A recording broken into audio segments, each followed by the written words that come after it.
Hello students, कैसे हैं आप लोग। माई सेल्फ अरुण पटेल और हम आशा करते हैं कि आप सभी स्वस्थ होंगे और पढ़ाई लिखाई कर रहे होंगे। जो प्रीवियस लेक्चर था उसमें हम लोगों ने छोटे छोटे टर्म देख लिए थे, जैसे वेलोसिटी हो गया, एक्सेलरेशन हो गया, निर्देश तंत्र हो गया, गति, विराम, इन सब चीज़ों के बारे में हम लोगों ने बात की थी। और सरल रेखा चैप्टर स्टार्ट हुआ है, तो सरल रेखा में जो गति है वो तो हम लोगों ने पढ़ा ही नहीं। सरल रेखा में गति में ही ये सब चीज़ें होती हैं। अब अगर वेग की बात हो रही है तो वेग मतलब विस्थापन बटे समय, और विस्थापन तो स्ट्रेट लाइन में ही होगा ना।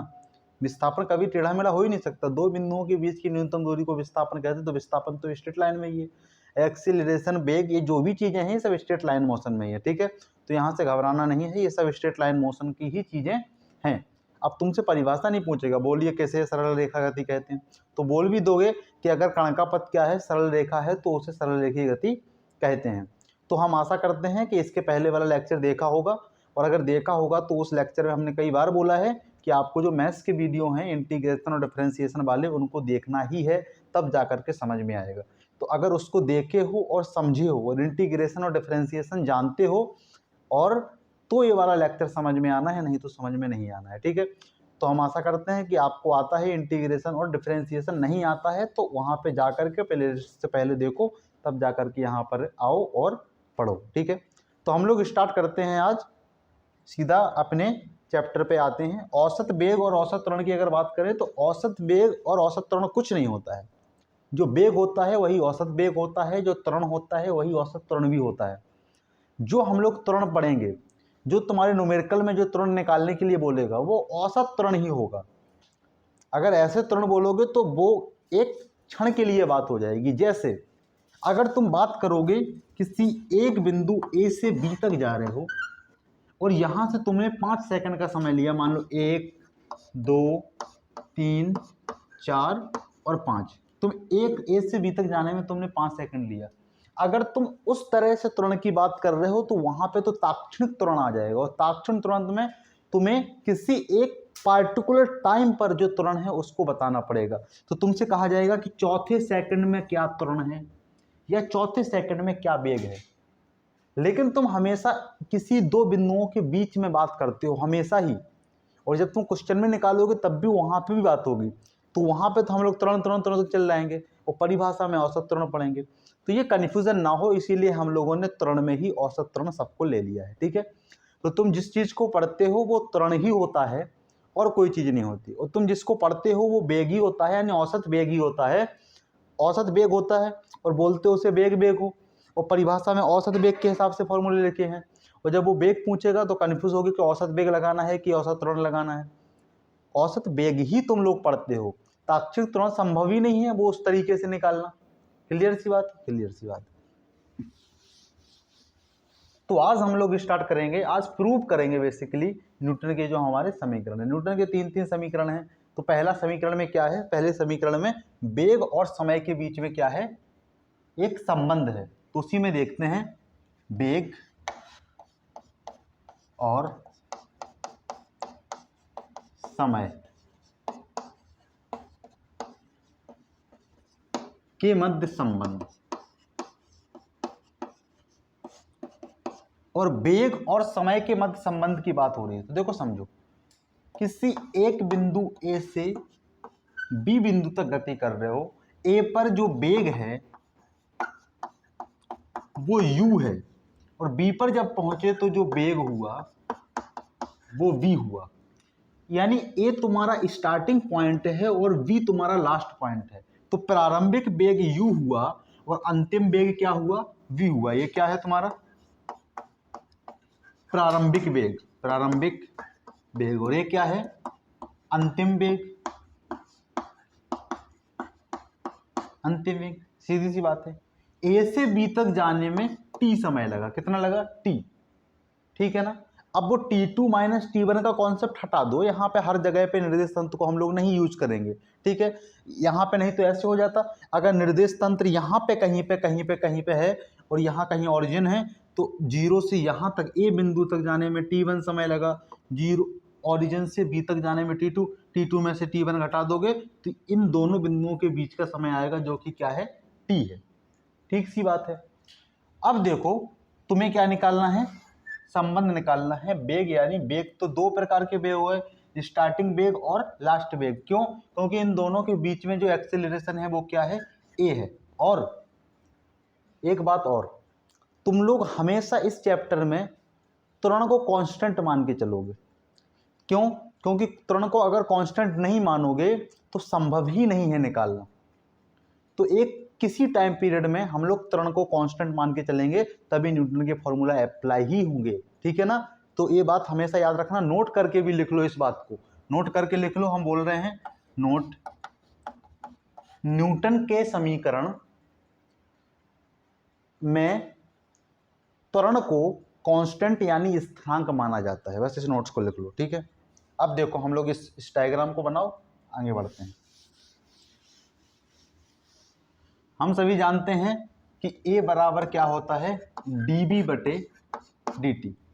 किसी को कोई दिक्कत? किसी को नहीं। क्रॉस मल्टीप्लाई करो तो क्या हो जाएगा, A इंटू dt और बराबर क्या आ जाएगा, dB। तो यहां से dV बराबर क्या आ गया, A इंटू dt। इसका इंटीग्रेशन कर दो। इसका इंटीग्रेशन में अगर लिमिट यूज करोगे तो लिमिट क्या यूज करोगे, देखो यहाँ पे वेग है, v वेग को लिए हैं, तो वेग u यानी प्रारंभ होकर के अंतिम v तक जाएगी, तो लिमिट क्या हो जाएगी, u से v तक हो जाएगी।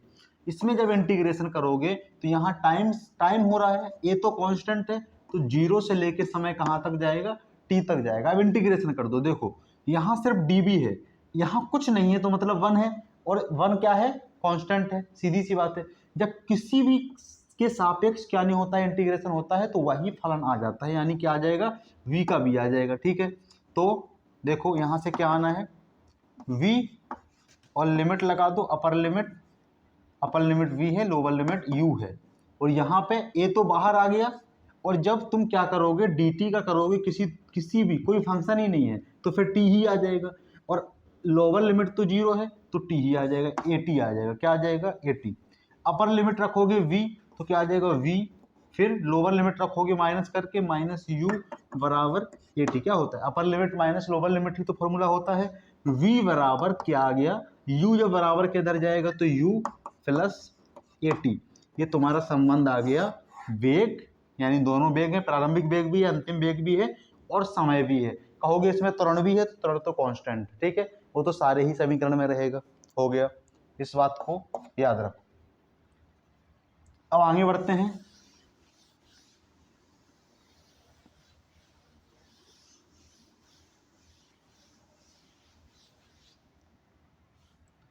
दूसरा प्रूव हम लोग करेंगे विस्थापन और समय, विस्थापन और समय में। और विस्थापन और समय की बात की जाए तो मान लो A बिंदु से B बिंदु तक जा रहे हो, A से B के बीच में जो विस्थापन हुआ वो कितना हुआ, x का हुआ। इससे उस तक जाने में समय t लग रहा है।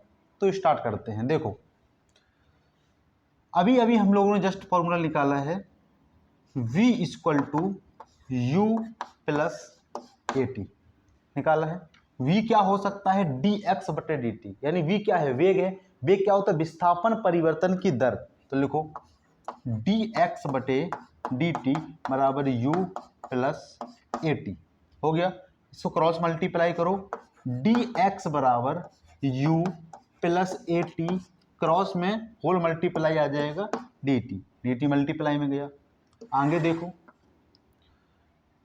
dx में क्या करोगे, इंटीग्रेशन लगाओगे। अब विस्थापन जब समय 0 होगा तो विस्थापन भी 0 होगा, समय के साथ ही क्या बढ़ेगा, विस्थापन बढ़ेगा।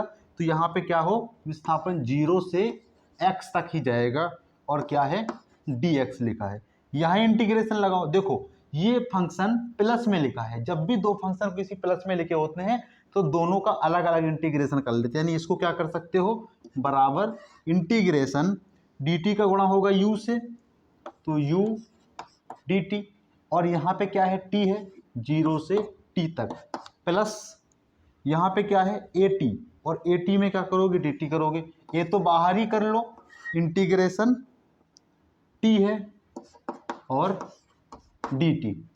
ठीक है, dx जब करोगे तो dx का तो x ही आ जाएगा, अपर लिमिट x है और लोअर लिमिट 0 है, तो अपर लिमिट माइनस लोअर लिमिट जब 0 रखोगे तो हट जाएगा, सीधा क्या आ जाएगा, x आ जाएगा, यानी x बराबर u प्रारंभिक वेग है। जो प्रारंभिक वेग है वो तो कभी पूरे ड्यूरेशन में बदलना ही नहीं है।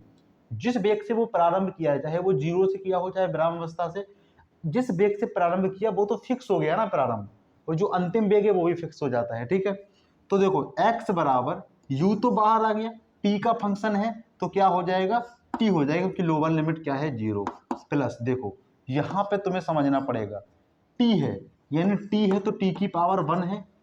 अब t की पावर 1 है और t के ही सापेक्ष क्या हो रहा है, इंटीग्रेशन हो रहा है, तो क्या आ जाएगा 1/2 t स्क्वायर आ गया।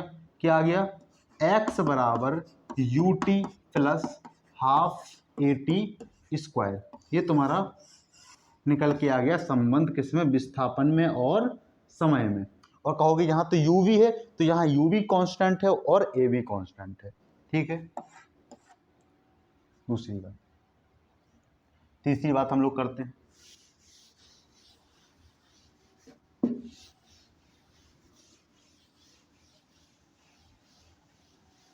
तीसरे समीकरण में हम लोग समय को ही गायब कर देंगे, और जब समय को गायब करेंगे तो देखो निकालेंगे वेग और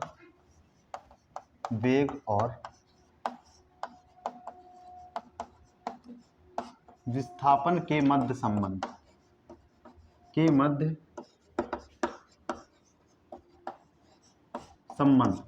वेग और विस्थापन के मध्य जब संबंध निकालोगे तो तुम्हें क्या जानते हो, a बराबर dv बटे dt। क्लियर है बात। दोनों पक्षों में, इसमें क्या करो, दोनों पक्षों में v से गुणा कर दो, v से क्या कर दो, गुणा करने पर जब दोनों पक्षों में किसी भी चीज एक सेम चीज से गुणा करते हो तो कोई परिवर्तन नहीं होता है। v का गुणा a से होगा, आ जाएगा va बराबर v का गुणा होगा, आ जाएगा v इंटू dv बटे dt। हम लोग जानते हैं v बराबर क्या होता है, यहाँ पे लिख लो, v बराबर होता है dx बटे dt। सभी जानते हैं विस्थापन परिवर्तन की दर क्या होती है, वेग होती है। तो लिखो dx बटे dt, और a तो लिखा ही है, और बराबर v इंटू dv बटे dt लिखा है। dt से dt क्या हुआ, कैंसिल हुआ। देखो क्या आया, इसको लिख लो, इसको मिटाते हैं। ठीक है, थोड़ा सा इसको, क्या बचा, dx a बराबर v इंटू dv।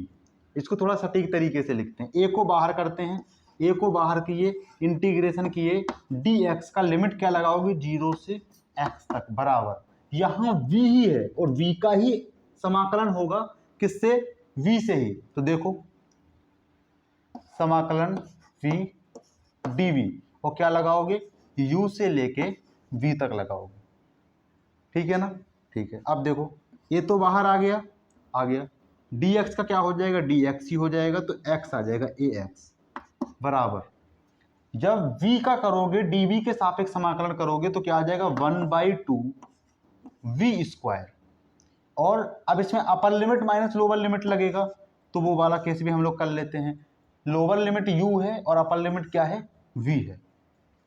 देखो ax बराबर कितना आएगा, 1/2, जब अपर लिमिट रखोगे तो v की जगह पे v ही रखोगे, v स्क्वायर, माइनस जब लोअर लिमिट रखोगे तो माइनस 1/2 u स्क्वायर। ठीक है, इधर जो दोनों में 2 है तो 1/2 कॉमन लोगे और 2 का मल्टीप्लाई इधर आ जाएगा, तो सीधी सी बात है, या कहो सारे पक्षों में 2 से गुणा कर दो। जब 2 से गुणा करोगे 2ax बराबर 2 से 2 कटा, इंटू 2 से 2 कटा, तो कितना आ गया, 2ax बराबर v square minus u square, इतना आ गया। ठीक है, अब देखो माइनस यू स्क्वायर को इधर भेज दो तो कितना आ गया, 2ax प्लस यू स्क्वायर बराबर v स्क्वायर। हमारा मन है कि हम इसको इधर लिखें, हमारा मन है कि इसको हम इधर लिखें, तो v स्क्वायर बराबर you square plus 2a x, ये क्या आ गया तुम्हारा, एक समीकरण आ गया। क्लियर बात है, क्लियर बात है। अब हम लोग क्या पढ़ेंगे, ये तो देखो समीकरण आ गए, सिंपल सी का है समीकरण, सिंपल केस थे, सिर्फ समाकलन का यूज था। अब एक बात समझो, हम लोग अभी तक इसमें क्या पढ़ रहे थे, पृथ्वी के ऊपर जब हम लोग किसी वस्तु को पृथ्वी के ऊपर फेंकते हैं या कोई वस्तु पृथ्वी से नीचे आती है तब भी वो स्ट्रेट लाइन ही मोशन करती है। देख, अगर इस वस्तु को हम ऊपर फेंकेंगे तो ये एकदम सीधी रेखा में आएगी, और जब ये नीचे से ऊपर जाएगी तब भी सीधी रेखा में जाएगी, तो अब भी क्या करती है, स्ट्रेट लाइन। हाँ, हम अभी प्रक्षेप की बात नहीं कर रहे हैं। अगर किसी वस्तु को इस प्रकार किसी एंगल से फेंक दिया जाएगा तो जाहिर सी बात है वो ऐसे मोशन करेगी। हम लोग अभी इसकी बात तो कर ही नहीं रहे हैं, हम तो स्ट्रेट लाइन ऐसे सीधे फेंकेंगे। जब स्ट्रेट लाइन की बात हो रही है तो सीधा ही फेंकेंगे ना। जब कोई वस्तु सीधे जाएगी जाएगी जाएगी जाएगी, एक समय पर उसका वेग 0 होगा, फिर वो नीचे आएगी आएगी आएगी। ठीक है, ठीक है।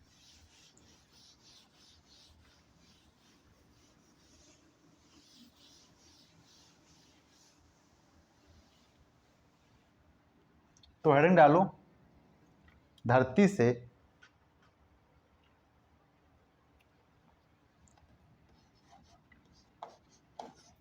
से किसी वस्तु का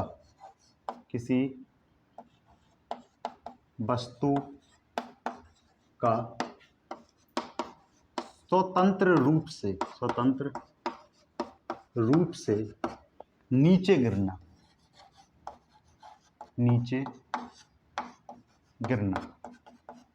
देखो जब कोई वस्तु, मान लो ये कोई पिंड है, स्वतंत्र रूप से नीचे गिर रहा है, देखते होगे कोई वस्तु जब नीचे गिरती है धीरे धीरे उसकी वेलोसिटी ज़्यादा होती जाती है। अगर वेलोसिटी बढ़ रही है जाहिर सी बात है त्वरण आएगा, तो वहां पे त्वरण क्या होता है, इस वस्तु का त्वरण जी होता है। कितना होता है, जी। जिसे हम लोग, क्योंकि वस्तु नीचे गिर क्यों रही है, गुरुत्वाकर्षण बल के द्वारा, तो इस त्वरण को क्या बोलते हैं, गुरुत्वीय त्वरण बोलते हैं। क्या बोलते हैं, गुरुत्वीय त्वरण। यानी हम लोग यहाँ पे त्वरण नहीं लेंगे, गुरुत्वीय त्वरण लेंगे। ठीक है, और देखो इसका मान होता है 9.8, क्या होता है, 9.8 मीटर पर सेकंड स्क्वायर। अब ये वस्तु कितनी ऊंचाई से गिर रही है वो उसका विस्थापन होगा ना, कितनी ऊंचाई तक जा रही है, कितनी ऊंचाई से गिर रही है। तो विस्थापन यहाँ पे हम लोग क्या लेंगे, जो वहां पे विस्थापन लिए थे x, उसको क्या लेंगे, विस्थापन यहाँ पे लेंगे h, यानी हाइट। क्या लेंगे, HI, हाइट। सीधी सी बात है, सिर्फ दो ही चीजें चेंज होंगी, विस्थापन की जगह पे हम लोग हाइट लेंगे और त्वरण की जगह पे गुरुत्वीय त्वरण लेंगे।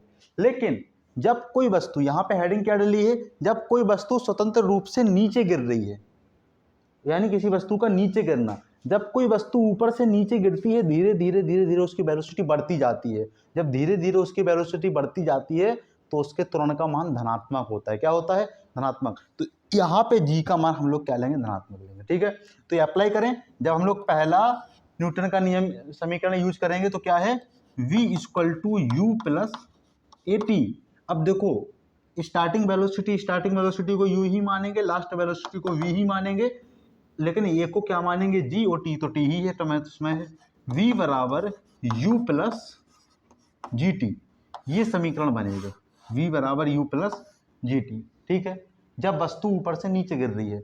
दूसरा समीकरण क्या था, v स्क्वायर बराबर u स्क्वायर, नहीं क्या था, x equal to u t plus half a t square, यही था ना। यानी विस्थापन और समय के बीच संबंध था, x equal to u t plus half a t square. अब देखो यहाँ पे x की जगह पे हाइट रखोगे, और हाइट तो प्लस नेगेटिव कुछ होती नहीं है, सिर्फ यहाँ पे a की जगह पे क्या रखोगे, g रखोगे, तो क्या आ जाएगा, h बराबर यू टी प्लस हाफ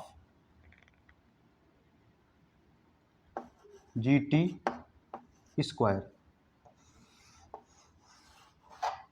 ठीक है, आ गया, h बराबर u t plus half a t half g t square.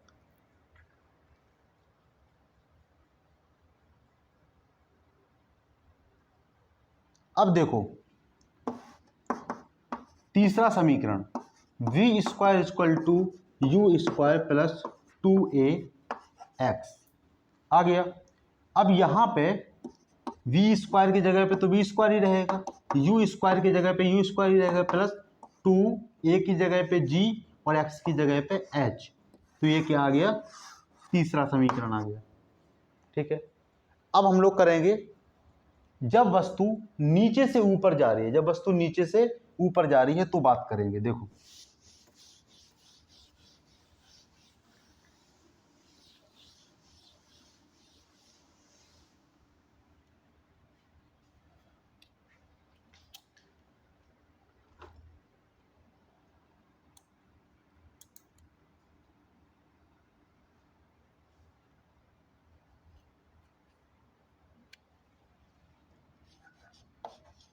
जब वस्तु नीचे से ऊपर जाती है, ऊर्ध्वाधर ही जाती है, ये मतलब फिक्स है, ऊर्ध्वाधर ही जाएगी ना, तभी तो स्ट्रेट लाइन मोशन होगा। अब देखो जब वस्तु नीचे से ऊपर जाती है तो यहाँ पे g बराबर क्या होगा, माइनस जी होगा। क्यों? क्योंकि सीधी सी बात है, प्रैक्टिकल, जब कोई वस्तु नीचे से ऊपर फेंकोगे धीरे धीरे उसकी वेलोसिटी कम होगी और एक समय के बाद जीरो होकर फिर नीचे आना चालू हो जाएगी। ठीक है ना, तो यहाँ पे g बराबर क्या है, माइनस जी। सेम समीकरण लगाओ, v equal to u plus a t लगाओगे तो यहाँ पे क्या है, v बराबर u प्लस ए की जगह पे क्या रखोगे, माइनस जी रखोगे तो माइनस जी टी। ठीक है ना, ये पहला समीकरण हो गया। जब दूसरे की बात करोगे तो क्या है, x equal to u t plus half a t square. अब यहाँ पे x की जगह पे क्या रखोगे, h रखोगे, h बराबर यू टी और प्लस क्या रखोगे, माइनस जी रखोगे तो आएगा टोटल माइनस 1/2 जी टी स्क्वायर। ये क्या हो गया आपका, सेकंड इक्वेशन हो गया।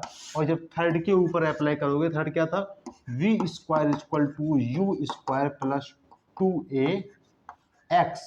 तो यहाँ पे वी स्क्वायर तो वी स्क्वायर है, इक्वल टू यू स्क्वायर तो यू स्क्वायर है, a की जगह पे माइनस जी तो माइनस 2g h, x की जगह पे क्या रखोगे, h रखोगे, और ये आ गया तीसरा समीकरण। ठीक है ना, तो ये क्या हो गया, हमारे तीनों समीकरण हो गए। और आज हम लोगों ने बहुत इंपॉर्टेंट चीज पढ़ी है, न्यूटन के सारे समीकरणों का क्या किया है, प्रूफ किया है। लेक्चर क्या है, आज स्मॉल है, हम लोग कल इसके आगे क्या करेंगे, कंटिन्यू करेंगे। इसके बेस के ऊपर जो भी बुक्स में क्वेश्चंस रहेंगे सारे सॉल्व करेंगे आप लोग, उसके आगे हम लोग कल 2-3 क्वेश्चन प्रैक्टिस करके उसके आगे बढ़ेंगे। ठीक है, तो आज का लेक्चर करते हैं यहीं पे समाप्त, मिलते हैं अगले लेक्चर में, तब तक के लिए ओके बाय।